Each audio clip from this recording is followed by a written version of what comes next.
विघ्नहर्ता श्री गणेश, श्री गणेश, श्री गणेश। तारकासुर, तुम्हारी इस क्रीड़ा का अंत करूंगा मैं।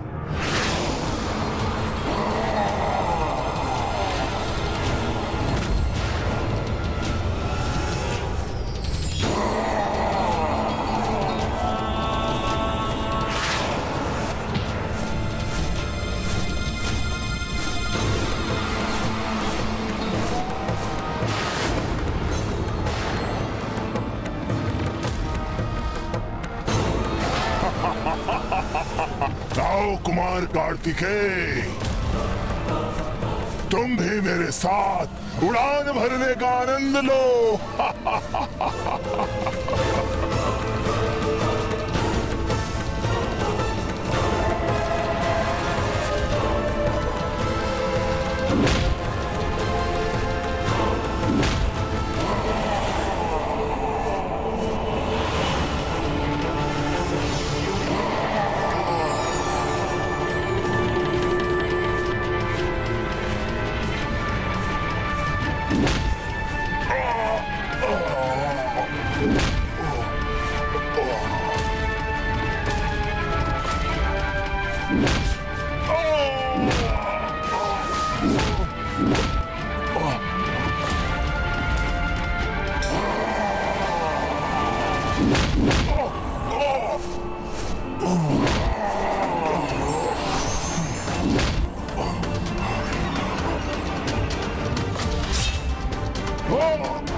ये क्या किया तुमने?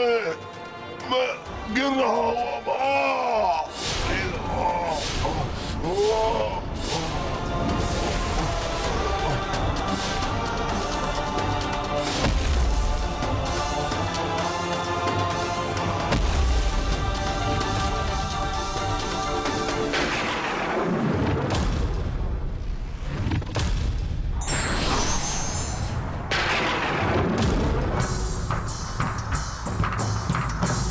प्रतीत होता है कि तारकासुर का अंत हो गया है ना नाथ?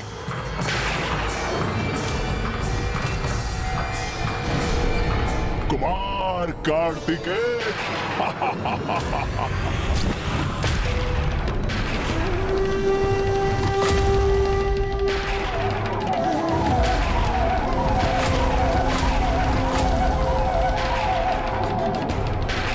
मेरा अंत हो गया, क्या ये मान बैठे थे तुम? क्षमा करना, तुम्हें निराश किया मैंने। तब नहीं हुआ तो क्या हुआ? अब अवश्य करूंगा तुम्हारा अंत मैं, तारकासुर।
कुमार कार्तिकेय,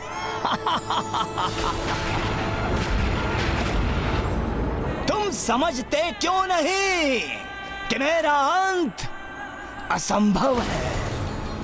कब समझोगे तुम कि मेरे प्राण मेरे शरीर में है ही नहीं? मुझे ज्ञात है तुम्हारे प्राण तुम्हारे खड्ग में थे, जिसे मैं कब का नष्ट कर चुका हूं। कुमार कार्तिकेय, अर्ध प्राण। मेरे अर्ध प्राण उस खड़ग में थे, किंतु शेष अर्ध प्राण कहाँ हैं? ज्ञात है तुम्हें? चलो, तुम्हारे पराक्रम और निश्चय की दृढ़ता से प्रभावित होकर मैं ये रहस्य उजागर कर ही देता हूं। मेरे शेष अर्ध प्राण कहाँ स्थित है? तुम्हारी माता के चरण कमलों में।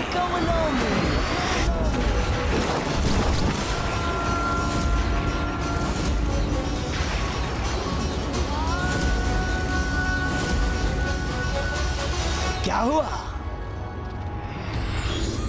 स्तब्ध रह गए ना तुम? अब कोई बोल नहीं फूट रहे तुम्हारे मुख से? निरुत्तर कर दिया ना मैंने तुम्हें, हाँ? निरुत्तर कर दिया।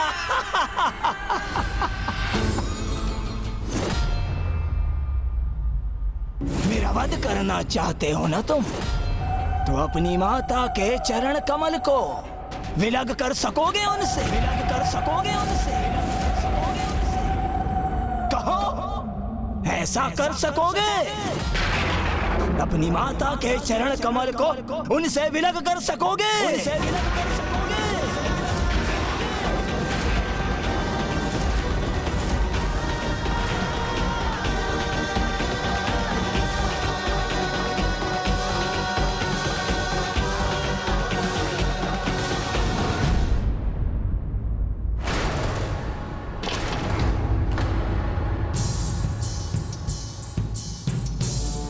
कुमार कार्तिकेय को प्रस्थान किए हुए बहुत समय बीत चुका है।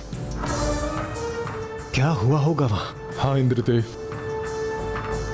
यहां उनकी प्रतीक्षा करने में असहायता का आभास हो रहा है, और ये ज्ञात करने का भी कोई उपाय नहीं कि वो वहां कुशल तो हैं, कहीं उन्हें हमारी सहायता की आवश्यकता तो नहीं।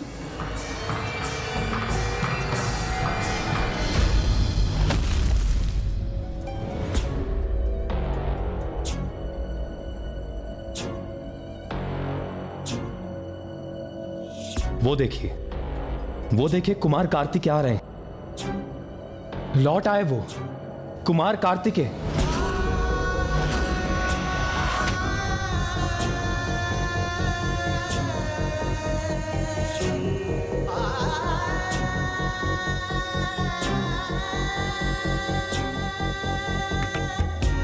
कुमार कार्तिकेय, हम सभी आपकी प्रतीक्षा कर रहे थे। आप कुशल तो है ना?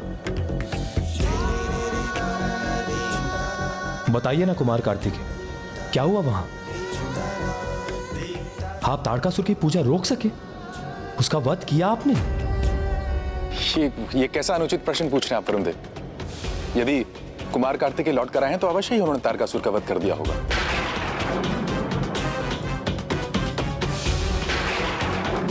जीवित है, ताड़कासुर अभी भी जीवित है।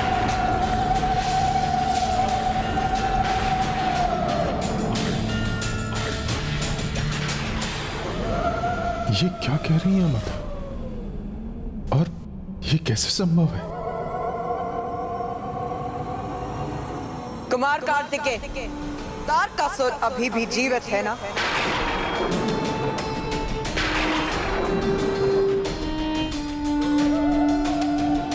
सत्यवचन, सत्यवचन।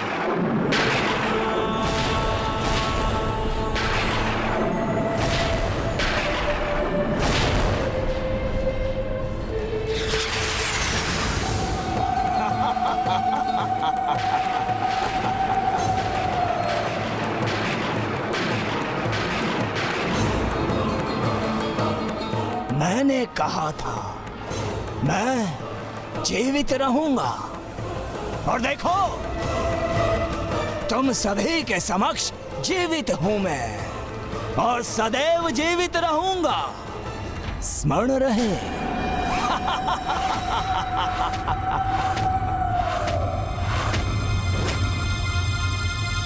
पूर्व में ही कहा था मैंने, इस बालक से युद्ध मत करवाओ, किंतु तुम सभी ने इस निरय बालक से युद्ध करवा कर मेरा धर्म भ्रष्ट करवा ही दिया और इस बालक को अपनी पराजय स्वीकार करनी ही पड़ी। तारकासुर, कुमार कार्तिकेय तुम्हारा काल है, काल।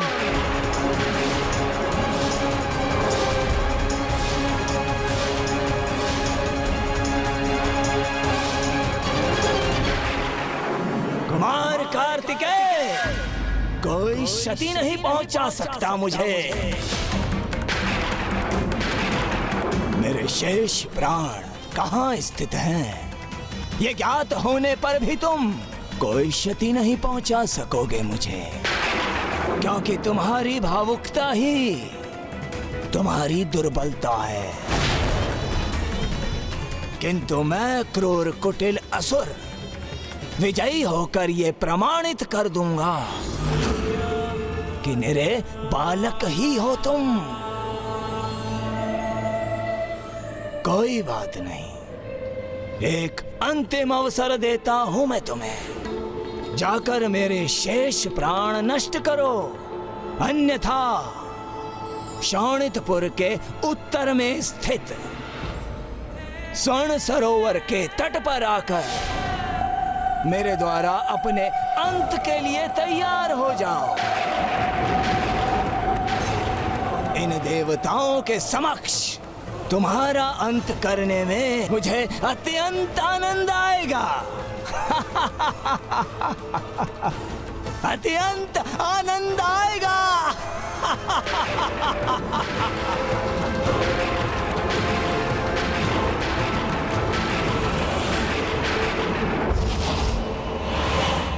कुमार कार्तिकेय, ये दुष्ट क्या कह रहा था? इसके शेष प्राण कहां स्थित हैं?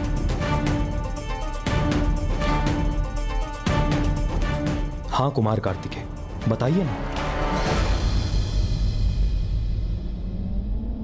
मेरी माता के चरण कमलों में इसका वध करने हेतु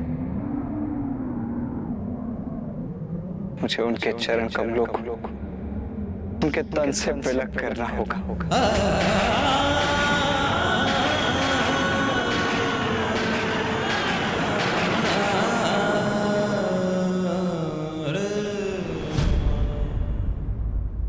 कुमार कार्तिकेय बहुत उदास, व्याकुल और भ्रांत थे, अपनी आंतरिक वेदनाओं से ग्रस्त थे और इसका आभास देवताओं को भी हो गया था और देवता भी अत्यंत विचलित थे और देवताओं को भी ये समझ में आ गया था कि कुमार कार्तिकेय को सर्वप्रथम अपने आंतरिक संघर्षों पर विजय प्राप्त करनी होगी। इसलिए देवता भी अपने अपने निवास लौट गए। कुमार कार्तिकेय इस समय अत्यंत कठिन पड़ाव पर थे, अपने भीतर उमड़ रही कर्तव्य और भावनाओं के मध्य संघर्ष से जूझ रहे थे। अब देखना तो ये था कि इन दोनों में से विजय किसकी होने जा रही थी।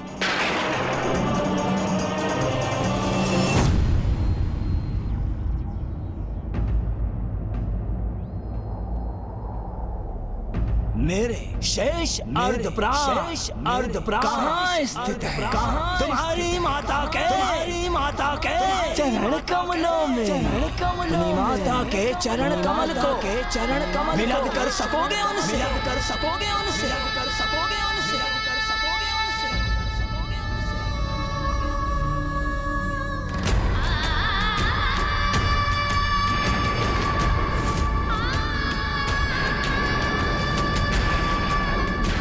जाओ, जाकर विजय प्राप्त करके आओ।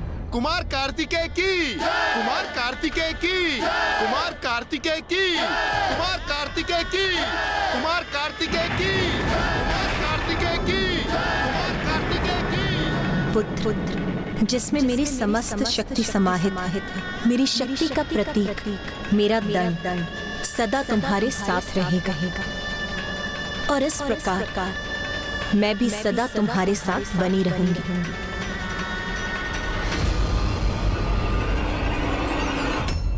उमा। नाथ, तारकासुर इतनी नीचता कैसे कर सकता है? ये तो निकृष्ट आचरण का चरम। एक असुर से और अपेक्षा भी क्या की जा सकती है? किंतु नाथ मेरे पुत्र को मेरी आवश्यकता है। देखिए वो तो निराशा के भंवर में जैसे डूबता ही जा रहा। मुझे जाकर उसका मार्गदर्शन करना चाहिए। नहीं उमा, ये तो उसके व्यक्तित्व और उसके चरित्र की परीक्षा है। इसका निर्णय तो उसे स्वयं ही लेना होगा। अपने प्रति संपूर्ण निष्ठा से इस प्रश्न का उत्तर उसे स्वयं ढूंढना होगा।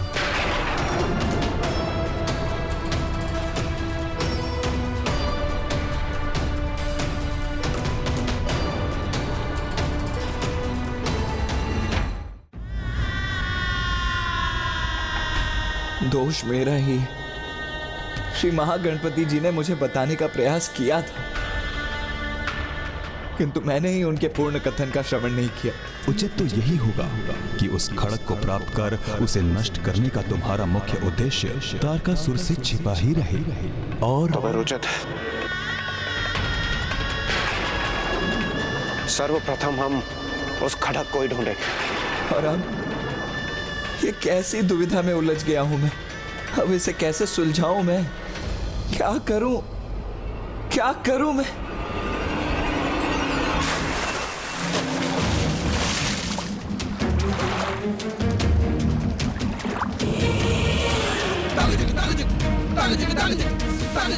इस प्रश्न का उत्तर तो तुम्हें भली भांति ज्ञात है। नहीं, कुछ नहीं ज्ञात है मुझे।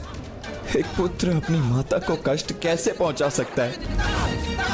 मैं जो कुछ भी हूं अपनी मां के कारण ही तो हूं। फिर उन्हें कष्ट पहुंचाकर मैं स्वयं की दृष्टि में कितना गिर जाऊंगा, मैं इसकी कल्पना भी नहीं कर सकता।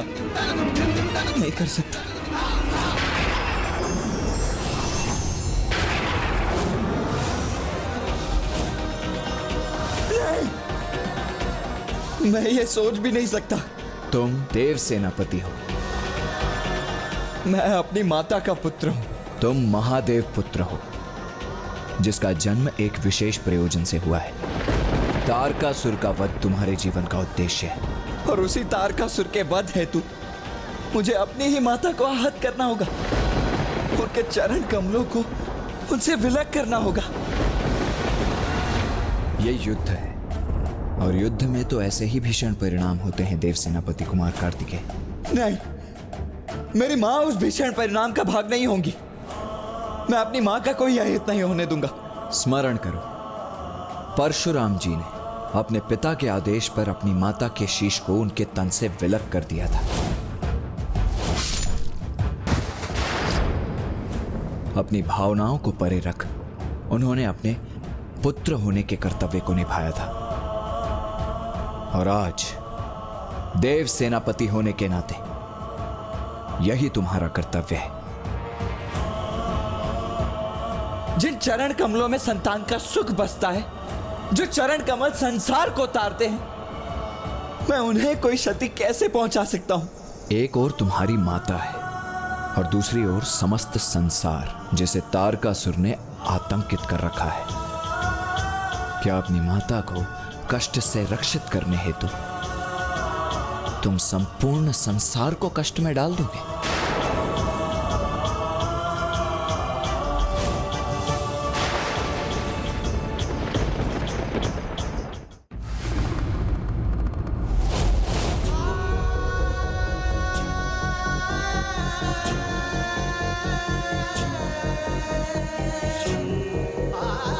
ओम नमः शिवाय। ओम नमः शिवाय।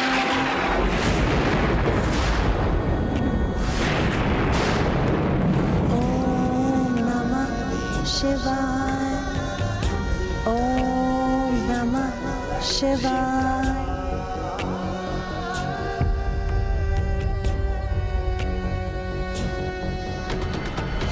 रुक क्यों गए पुत्र?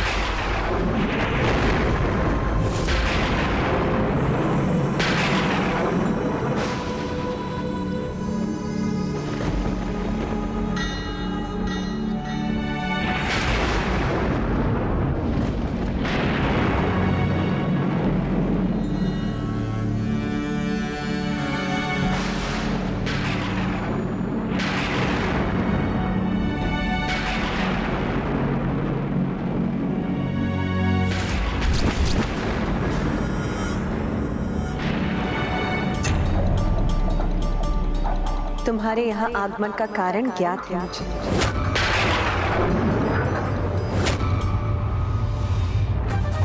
तो तुम दुविधा में क्यों? जो अनिवार्य है वो करो।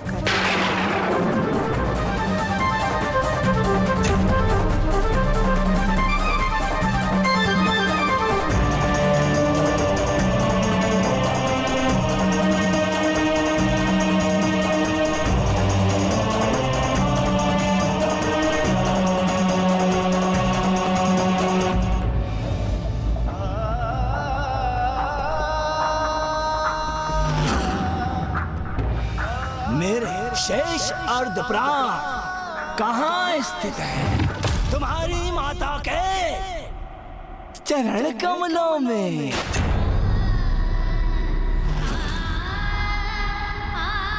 मेरा वध करना चाहते हो ना तुम, तो अपनी माता के चरण कमल को विलग कर सकोगे उनसे?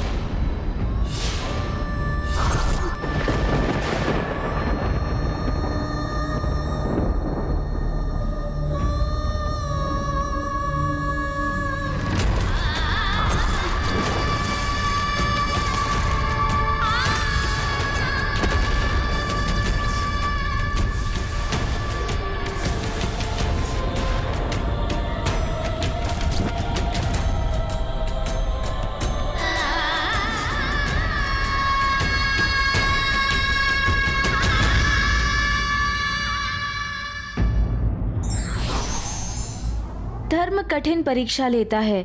यह व्यक्ति पर निर्भर करता है कि वो उसका सामना कैसे करता है।